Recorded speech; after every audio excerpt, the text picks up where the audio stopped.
Thank you, Speaker Sir,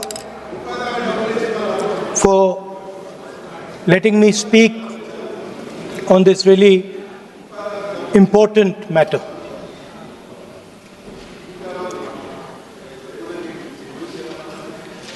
Speaker Sir, have you ever wondered why Mahatma Gandhi laid such emphasis on khadi? Why was it that he framed the entire Indian freedom struggle around the concept of khadi? And why is it that he only wore khadi? Because khadi is not just a cloth. Khadi is the expression of the people of India. It is the imagination, it is the sentiment, it is the productive force of the people of Aaj pehnaun khadi. It is the expression of the people of India. Speaker Sir, whichever state you go to, you will find different fabrics. There's the Himachali cap, Assamese gamcha, Banarsi sari, Kanchipuram sari, Naga jacket, and you will find that all these fabrics represent the people. When the people of Assam give you the gamcha, they're not just giving you a piece of cloth. They're giving you an expression. They're giving you a piece of their history, their tradition, their future, their imagination.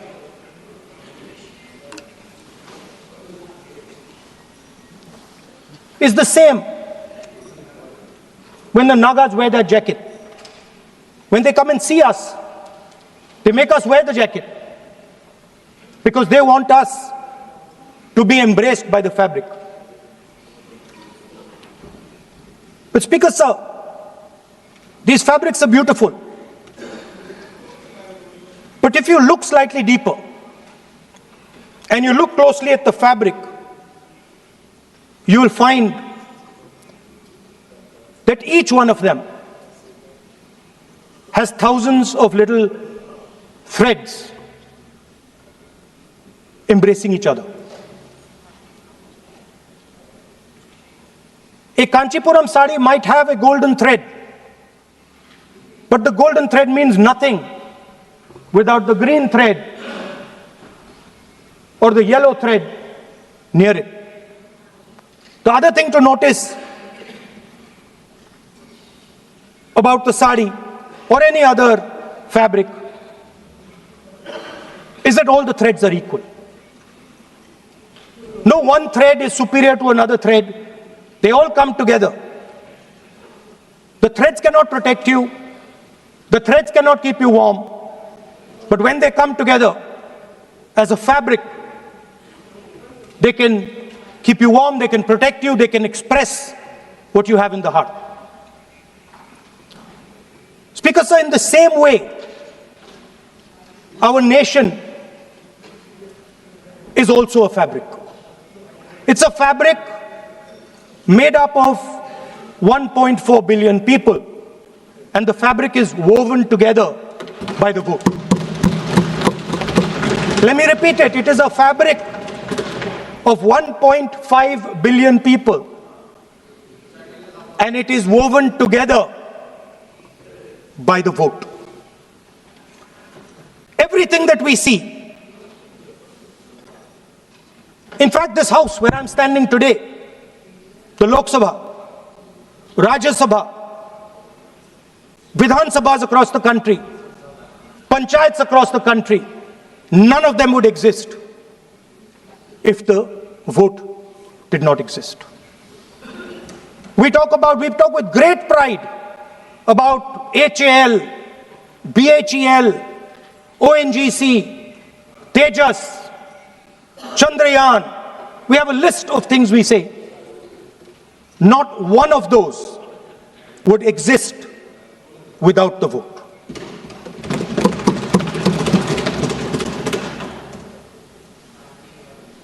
Speaker, sir, it is the idea that every thread, every person in the Union of India is equal that disturbs my friends in the RSS. They are happy to see the fabric, but they cannot stand the idea that every single person in the fabric of our country, regardless of what religion they come from, regardless of what community they come from, regardless of what language they speak, should be equal. Because they fundamentally do not believe in equality. They believe in a hierarchy, and they believe that they should be on top of that hierarchy. Speaker, sir, on the 30th of January, 1948, 3 bullets pierced the chest of Mahatma Gandhi. Nathuram Godse assassinated the father of our nation. Today, our friends do not embrace him. Today, our friends have pushed him away. He's an uncomfortable truth. But that's not where the project ended. You see, as I said, everything has emerged from the vote. All the institutions have emerged from the vote. So it's obvious that the RSS has to capture all the institutions that have emerged from the vote. So the project, after Gandhiji's assassination, the next step of the project was the wholesale capture of India's institutional framework.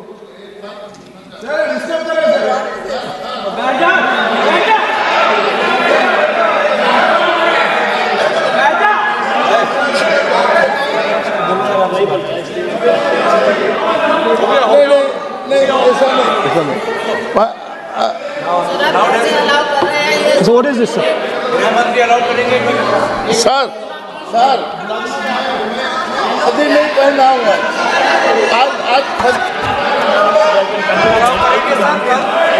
I'm doing, relax. मैं बुलाता हूँ please बैठिए So, please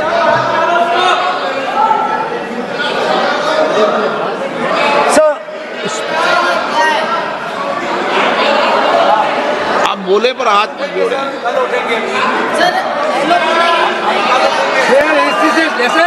sir, these are uncomfortable truths, but they have to be spoken.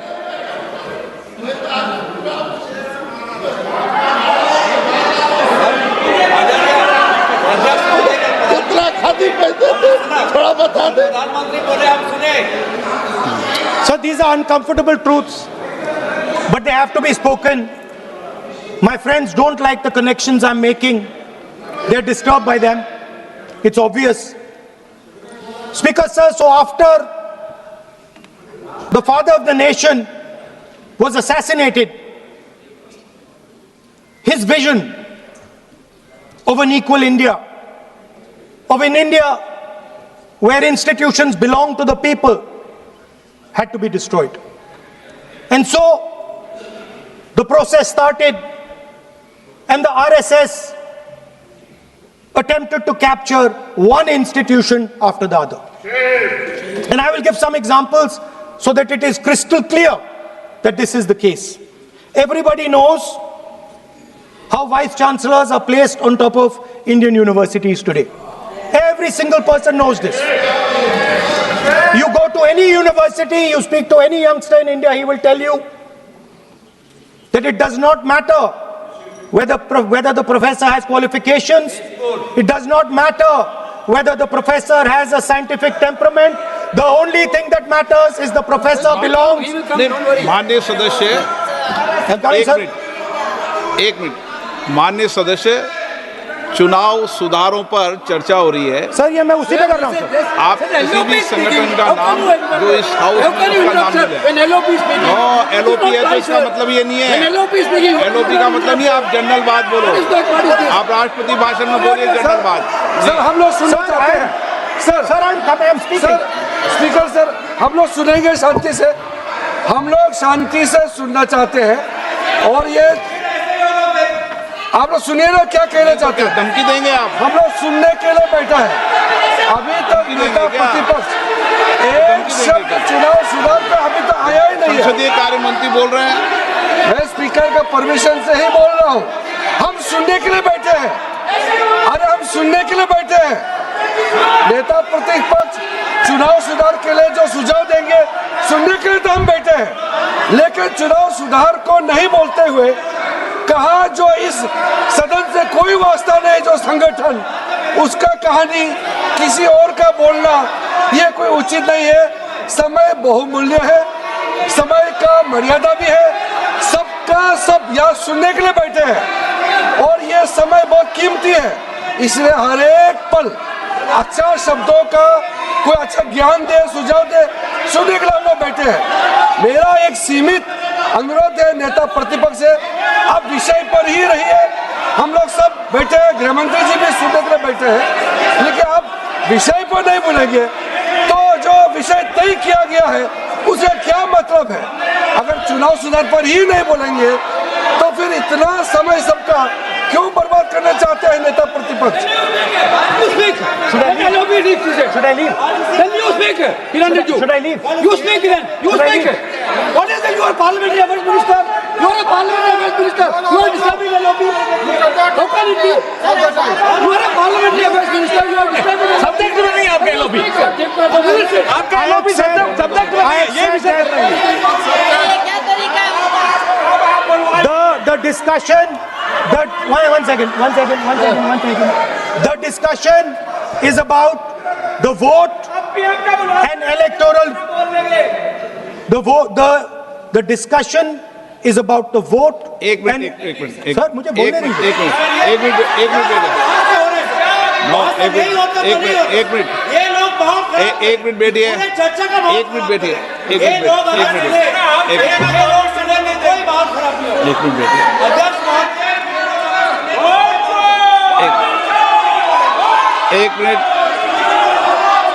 बैठिए। माननीय सदस्य में बैठे बैठे अनऑफिशियली बोल रहे हैं, उस विषय बोल रहे हैं। सदन की गरिमा को बनाए रखें, आसन को चुनौती देने का प्रयास मत करिए, ये ठीक नहीं है। Speaker sir, I want to make it very clear. Please. Speaker sir, I want to make it very clear. The discussion is about votes. The discussion is about the stealing of votes. The discussion is about the SIR, and I am framing my discussion about votes. Yes. And what is happening here is patently unfair. I am not being allowed to speak. I am being disturbed, and I put my protest here. I have done absolutely nothing wrong. I am talking about the subject. In order to capture the vote, you have to capture institutions. I am saying that institutions of India are captured, and I will come to the point, which is Election Commission is captured. So, the project of the RSS was to capture the institutional framework of the country, and I said how the education system has been captured. Vice Chancellor after Vice Chancellor after Vice Chancellor is placed not on merit, not on capability, not on scientific temper, but on the fact that he belongs to a particular organization. Second capture, which helps in destroying democracy, the capture of the intelligence agencies. We have the Home Minister sitting here. the capture of the CBI, of the ED, of the Income Tax Department. And the systematic placement of bureaucrats who favor their ideology and attack the opposition and anybody who chooses to oppose the RSS. That is the second institutional capture. And the third there are many more. I can go on. And the third institutional capture. What is this?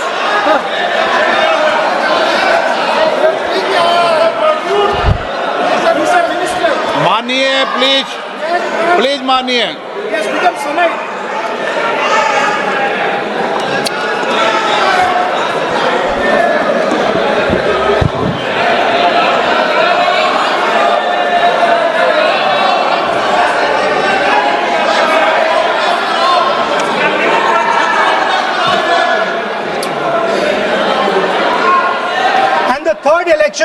The third capture of the institution that directly controls the election system of our country, the Election Commission. Now, I'm not saying this without proof. I have put forth adequate proof about how the Election Commission is colluding with those in power to shape the elections. But I want to ask three questions first, which will make it very clear that the BJP is directing and using the Election Commission to damage India's democracy. The first question, why is it that the CJI was removed from the selection panel of the Election Commissioner? What motivation could there be to remove the CJI? Do we not believe in the CJI? Of course we believe in the CJI. Why is he not in that room? I sit in that room. It is so-called a democratic decision. On one side, Prime Minister Narendra Modi and Mr. Amit Shah. On the other side, the leader of the opposition. I have no voice in that room. What they decide is what happens. So the first question, why is the Prime Minister and Amit Shah so keen on choosing exactly who the Election Commissioner is going to be? Second question, and even more devastating question, no Prime Minister has done this in the history of India. In December 2023, this government changed the law. They changed the law to make sure that no election commissioner could be punished for any action they take while they are election commissioner. Yes.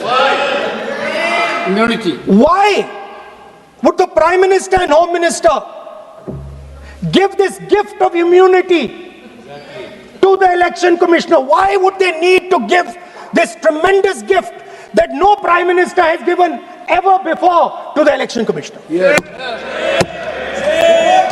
Mr. Shah is looking into the ceiling. Maybe he will answer this question when he speaks. And finally, why was the law with regards to CCTVs and the data that they contain changed? Why was a law put in place that allows the Election Commission to destroy CCTV footage 45 days after the election? What is the need? The answer given is it is a question of data. It is not a question of data. It is a question of stealing the election. Now, what is the result of this institutional capture? What is the result of controlling the Chief Election Commissioner and the Election Commission? First of all, we have a set of election campaigns that are tailored for the Prime Minister. 3-month, 4-month, 5-month long campaigns are taking place so that the Prime Minister's schedule can be fitted in to the program. Please. Second, we have a Brazilian woman who appears 22 times on the voter list of Haryana. Please. No. 22 times this lady appears. एक minute please एक minute आप नेता प्रतिपक्ष है, मैं इस तरीके से सदन की कार्रवाई नहीं चलने दूंगा। ये सदन है, सदन की गरिमा को बनाए रखें। आप सदन की गरिमा से बोलेंगे तो ठीक, नहीं जैसे सदन नहीं चलेगा। नो, गलत तरीका है आपका, नहीं होगा। आप ले रहिए, आप ले रहिए। नहीं, माननीय प्रतिपक्ष के नेता, आप पहले अपने सदस्यों को समझाइए। नहीं चलेगा, नहीं, ठीक नहीं है। नो, नहीं, बिल्कुल नहीं चलेगा। अगर आप sir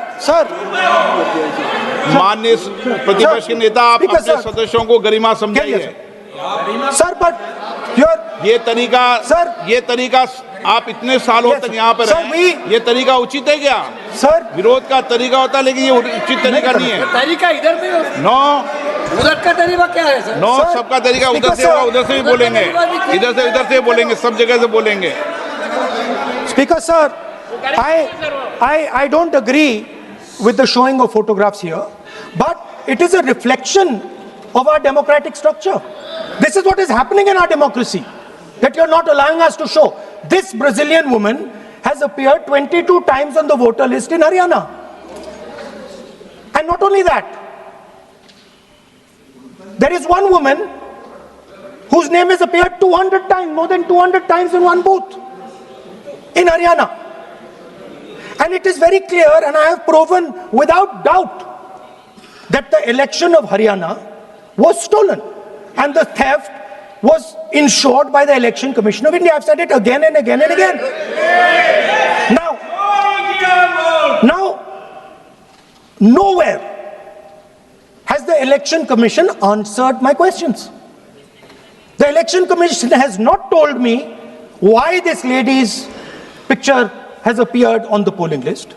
They have not told me why lakhs and lakhs of duplicate voters are existing. They have not told me why a BJP leader is coming from Uttar Pradesh to vote in Haryana. These are straightforward questions.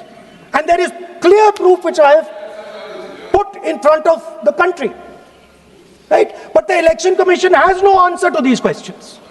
And that is the result of the complete capture of the Election Commission by the people across the aisle. By the way, you're talking about SIR in Bihar. Let me say something about SIR in Bihar.